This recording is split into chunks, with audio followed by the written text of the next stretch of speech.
Marvel Studios began making superhero movies based off of comic books that were written and made by a genius by the name of Stan Lee. In the 50s and 60s, Stan Lee created a lot of the characters that we all seem to know about now, and their popularity is great. Talking about characters like Iron Man, Spider-Man, Thor, or even the Incredible Hulk. But for a large period of time, it was based on comic books, cartoons, and the fan base at that time really stuck to either people who were involved in like Comic-Con, who dressed like those characters and have conventions yearly, but you also had an everyday fan that probably remembered Thor when they were a kid watching the cartoons or whatever. When it came down to the time of making the Black Panther movie, once again based off of Stan Lee's creation, he created the Black Panther in 1960s, and the story is based around a prince by the name of T'Challa. T'Challa from Africa in a country called Wakanda. At this time that we're introduced to the character, we're introduced to his mother, Queen Ramonda, his sister by the name of Shuri, and a close lady friend that he had by the name of Nakia. Basically, they were all trained in some form of warrior status, and they had a lot of genius ability, and they held hold of an ingredient in their country that the world would eventually come seeking for, called vibranium. Okay, that's about as far as I'm gonna go into introduction of character, what those characters, how they were related to the main character. The reason why I'm speaking about this is we have the Black Panther movie, which was starring the fantastic actor Chadwick Boseman. Chadwick Boseman was introduced to the Marvel Universe in other Marvel movies. It was his introduction to who he was, what he could do, and what his mindset was, to the point where you were leading up to him having his own standalone movie. Eventually, all of the superheroes that we know of were introduced in such a way. But the situation of the Black Panther, it was very popular, made a lot of money, and was expected to go very far for Marvel and the movie studios that produced it. But devastating situation happened as the lead actor, Chadwick Boseman, was diagnosed with an illness that not only devastated him, but eventually caused his death. He had colon cancer. So, going from an outstanding movie trying to stretch into a long series type of thing like all of the other Marvel superheroes had, this began a great debate. This is what I'm making this video based upon. Now, to me, the debate is very stupid and does not make sense, but I am going to tell their point of view in all fairness. You have situations where a lot of people that went to go watch the Black Panther, they only went because he was a black superhero. So you had a large amount of the black community coming to support Marvel, maybe for the first time. You had situations where a whole lot of the fans, especially female, were groupies and, heart-throbbing off of Chadwick Boseman.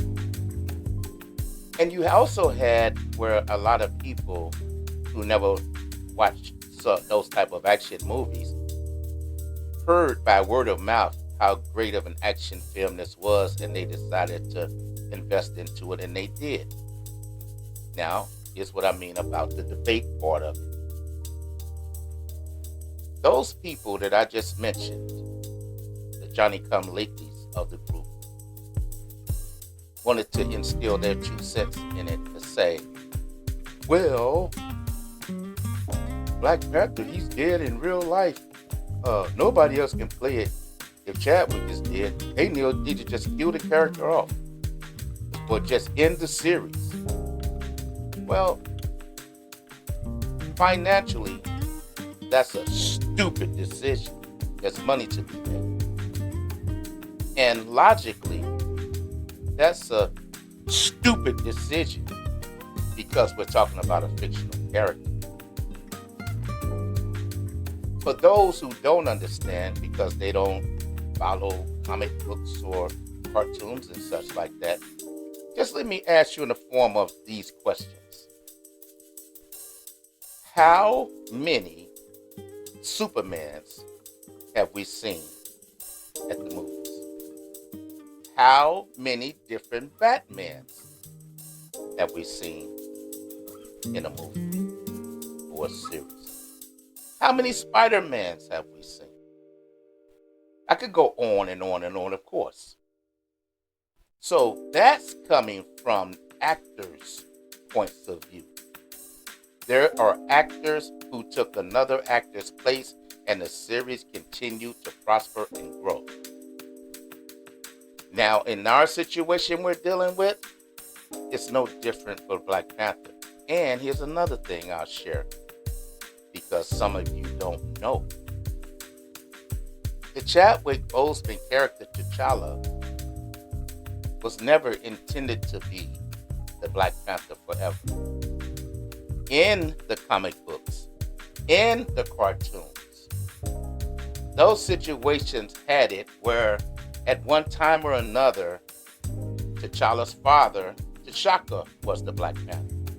At one time or another, his sister Shuri was the Black Panther. At another time, M'Baku, who was the king of the Gorilla Clan, had become the Black Panther.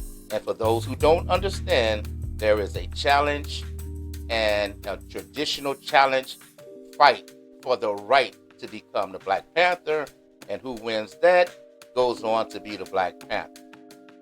So, I'm trying to be nice when I say this here, because to sit up and say, let's just cancel the series, and then to follow it up by saying, if anybody else plays them, I'm not supporting it. We're canceling it. We're going to cancel that. That makes absolutely no logic to me. And I'm speaking from the fact that I was a comic book kid. I read all of the comic books. I read Black Panther as a kid. I watched the cartoons that the Hughes brothers did with Black Panther. Maybe if they would watch that, they can see it. Maybe they could care less about it. But you can't take away from a series like this here. It was devastating that Chadwick passed. I thought he was a great actor. Just the last movie that I believe he made, 21 Bridges, was amazing. But as anyone tells you, life goes on. There's a continuation. Nothing ends when one person leaves.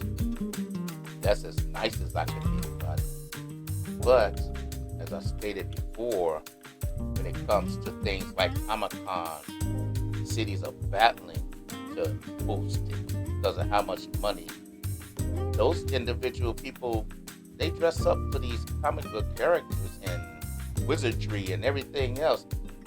Those people are not going to cancel a Harry Potter event just because the actor that played Harry Potter passed away. That's my best example to share with you. It's going to continue. So right now, the news as it is, and I try to follow that as well, there is an upcoming try to get another Black Panther posted out. And the rumors have it that there are a number of black actors who have turned it down because they feel they can't follow that type of legacy. But I've also learned that there are a few nice actors out there who want to take over the mantle of the Black Panther. One of the rumors that I heard was it was Aldis Hodge. Aldis Hodge is a great actor. Been watching him act for a lot of years. He was a main character on the TV show Leverage. Right now, he's playing Alex Cross, but he's played a superhero in the DC movie Black Adam. So he understands the movie concept. So if he was to be chosen, I'd have no problems whatsoever. Also, another great actor that I saw, I don't know this one is true or not. I do believe that Aldis Hodge, I'm not sure about it, but I know that Denzel Washington spoke about wanting to do a Black Panther movie, and he and Chadwick were very close in real life. Not to say that he would be on there to play Black Panther, but the rumor that I heard was that Denzel Washington's son, John David Washington, would be also in the running to try to take over the mantle as Black Panther. He was chosen. I couldn't be mad about that choice either. When I think about just how successful something like that could be, that makes sense. Getting someone like the actors that I just spoke of. Stay away from what the idiot talk is, because the idiots want, here's what they said, and I'm going to quote him. I'm going to just think about this. They said, well, what they ought to do is get Michael B. Jordan back in there and bring Killmonger back. Oh, I know Killmonger's dead, but they could have him drink the juice and bring him back and have him take over. Defeats the whole purpose of your first movie.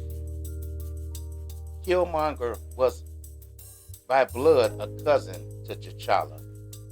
But they had different goals, different meanings, different concepts. And that was the whole point of having a good versus evil, a hero versus villain. Killmonger was your villain. Though the ladies fell in love with him for his look, I understood that. That's not a problem. That's what you bring your money on a lot of times, based upon looks. So it wouldn't make any type of sense to rewrite it, bring him back to life, and change his whole mentality to be a good guy now. So, for those who don't know, leave that to the people that know. So far, I like the ideas of what I'm hearing. I can't wait to see what they decide and who they choose. But Black Panther, even the one that they did in tribute to him, the Wakanda Forever, was basically a tribute to T'Challa, as well as a tribute to Chadwick Boseman. And I thought they did a wonderful job of that. I'll go ahead and close this out. Thank you for your time. I hope that you would give me some likes. I hope that you add some comments. If you think that those people are right, let me know. If you feel like you agree with me, let's say so in the comments. So with that being said, I hope you have a wonderful day. Bye-bye.